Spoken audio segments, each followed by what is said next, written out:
വളർത്തുനായയുമായി വീട്ടമ്മ വീടിന് മുന്നിൽ നിൽക്കുമ്പോഴാണ് അതിക്രമം നടന്നത്. യാതൊരു പ്രകോപനവും കൂടാതെ കത്തിയുമായി എത്തിയ യുവാവ് നായയ്ക്ക് നേരെ തിരിഞ്ഞു.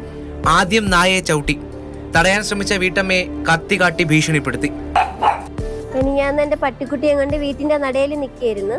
അപ്പോഴത്തേക്ക് ശ്രീകാന്ത് എന്ന് പറയുന്ന ഒരുത്തൻ അവിടെ നിന്ന് ഇങ്ങനെ കയറി ഒരു കത്തിയായിട്ട് വീശി കയറി വന്ന് പട്ടിയെ ആദ്യം ചവിട്ടി തള്ളി. അവ അവിടെ നിന്ന് എണീക്കാൻ ശ്രമിച്ചപ്പോ പിന്നെയും ചവിട്ടി തള്ളിയപ്പോഴത്തേക്ക് ഞാൻ എന്താ നീ എന്ത് പട്ടിയെ ചവിട്ടണമെന്ന് ചോദിക്കണേനിടയ്ക്ക് ആ കത്തി കൊണ്ടുവന്ന് എന്റെ കഴുത്തിലും എന്റെ മുഖത്തും ഒക്കെ ഉരച്ചിട്ട് പറഞ്ഞു ഇപ്പൊ കുത്തി കൊന്നുകളയോന്നും പറഞ്ഞിട്ട് അവൻ പോയി. അപ്പൊ തന്നെ ഞാൻ പോലീസിനെ വിളിച്ചു. അവൻ പിന്നെ കുറെ തെറി വിളിച്ച് പട്ടിയുടെ ദേഹത്ത് പിന്നീട് നോക്കിയപ്പോഴത്തേക്ക് പട്ടിയുടെ ദേഹത്ത് കത്തിയും കൊണ്ടുവന്ന് കത്തി കുത്തി അവന്റെ ദേഹത്ത് കുത്തി ഒരു വലിയ മുറിവായി.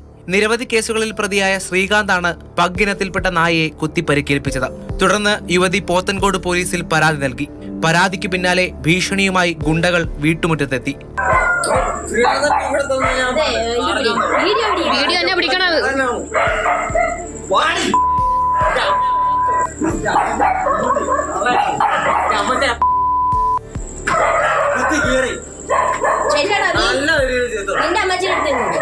വീടിന് നേരെ ബോംബെറിയുമെന്നും ഇവർ ഭീഷണിപ്പെടുത്തി.